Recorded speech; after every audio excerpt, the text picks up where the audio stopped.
Cancer. What does it mean to you? Is it a zodiac sign? Is it an animal that lives by the water? Is it a serious disease that has affected nearly 17 million people worldwide? To me, cancer is a stranger whom I met last year by complete coincidence, and I made a friend out of him. On March 21st, 2018, on Mother's Day, my mom and I went to see the doctor, thinking that I would just receive my medical test results. That day, I was diagnosed with advanced Hodgkin lymphoma, which is cancer in the lymphatic system. What a gift to my mom. I had mixed feelings. I was surprised, confused, and overwhelmed. Hodgkin entered my life without my permission. So I was left with two choices. I either accept his presence or I resist him. After trying to absorb this shocking news, I decided to accept the challenge and to give Hodgkin a chance to be a friend. My curiosity about my new friend forced me to stalk him online. According to the UK Cancer Research, Hodgkin lymphoma survival rate for women aged between 20 and 30 is 90%. I was determined to fall under the 90% category. My unforeseen friendship with Hodgkin brought the best out of me. This is a picture of me 1 year ago. And this is my new look 8 months later. I wasn't left with much of a choice but to get a new hairstyle. But I must confess, I really love my new hairstyle. And I never received so many compliments on my hair before. My friendship with Hodgkin was based on give and take. I give my friend some chemo, and he gives me a body cleanse.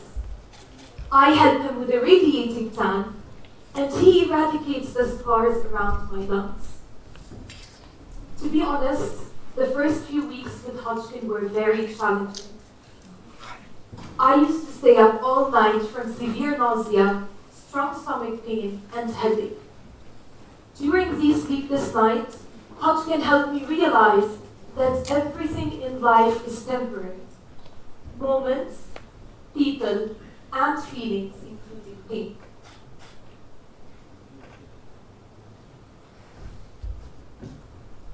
We all face challenges. This is something that's inevitable in life. Some people allow these challenges to hold them back, while others turn these challenges into opportunities. And with that, they build inner strength and resilience. Optimists believe the glass is half full, while pessimists believe it's empty. The same can be said for those with a fixed mindset versus a growth mindset. The expert in mindset, Dr. Carol Dweck, explains that those with a fixed mindset believe that their basic qualities are fixed. There is no room for growth or development. When they face a challenge, they lose interest and give up. On the other hand, those with a growth mindset believe that their basic qualities can be developed with hard work and dedication.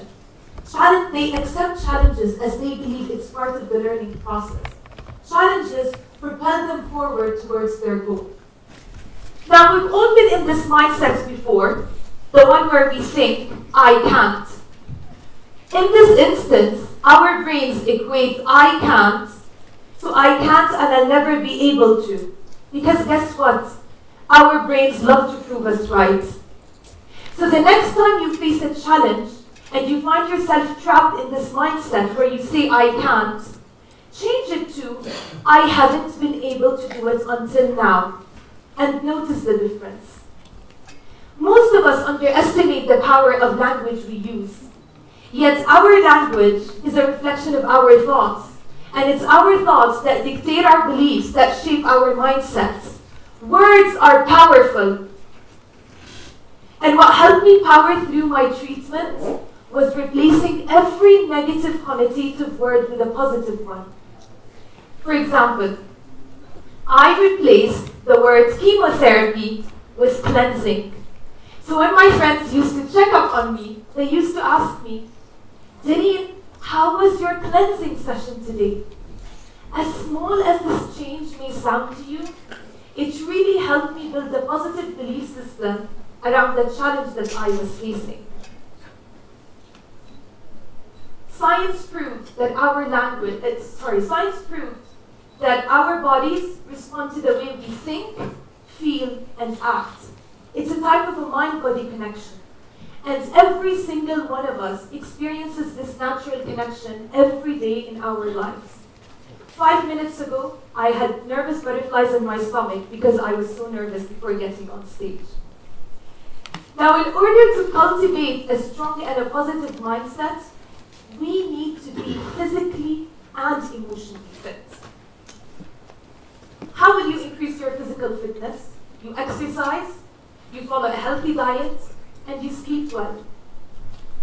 But what about our emotional fitness? Emotional fitness is the ability to adapt emotionally to any situation you face. When you're emotionally fit, there is nothing that can throw you off course because you've developed the inner strength to block difficulties and stay away from negative emotions. If you ask yourselves, what am I reacting to? Every time you face a challenge, you're training your mind to analyze the thoughts behind your emotions. When I replaced, why is this happening to me, with what it's trying to teach me, it helped me increase my own emotional fitness.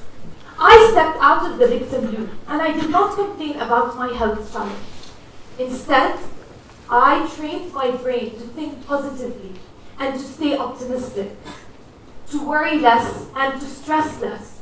And this truly made my journey with Hodgkin more bearable. Now, we're all conditioned with what psychologists call the brain's negativity bias, which simply means our brains are built with a greater sensitivity to unpleasant news than good news. Think about it. Which will affect you more? Receiving criticism or receiving compliments? Gaining money or losing money? Professor Clifford Nass at Stanford University explains that negative emotions involve more thinking and the information is processed more thoroughly in our brains than positive emotions. Negative emotions have an impact close to 3 times stronger than positive emotions. The good news is there's a way to change that. It's a matter of training our brains for positivity, to actively become more attuned to positive emotions such as joy, contentment, pride, and love. Studies have shown that for a positive experience to get into our long-term memory, we should hold it in our field of attention for 10 to 20 seconds, otherwise it disappears.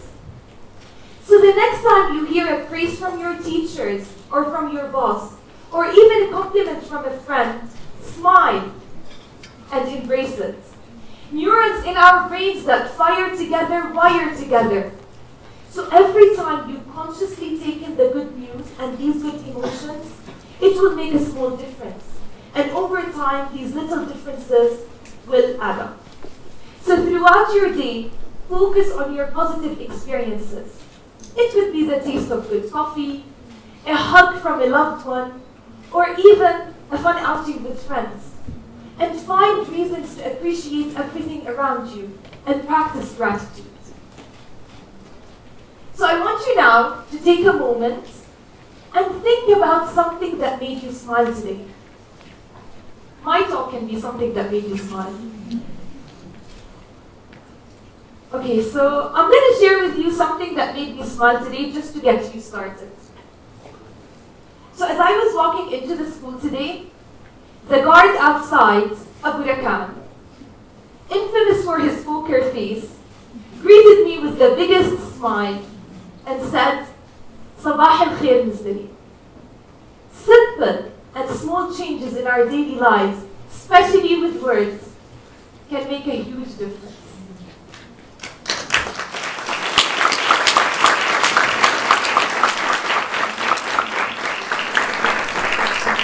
I am someone who maybe had every reason to be negative, to be frustrated.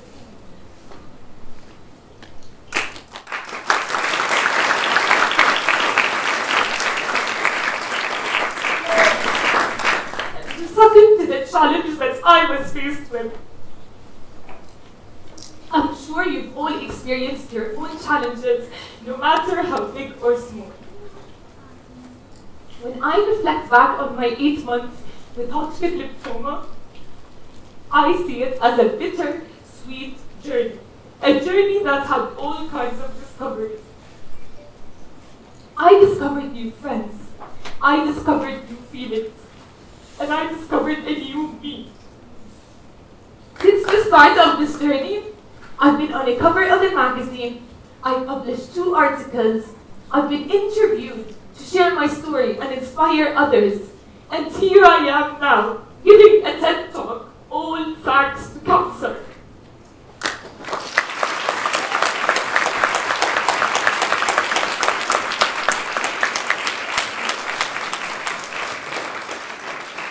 Throughout this journey, I became aware that we don't always need to understand everything that happens in our lives. We just need to be aware of the power of our mind in shaping our present moments and our destiny. So by confronting our toughest challenges, we find our greatest strengths and possibilities.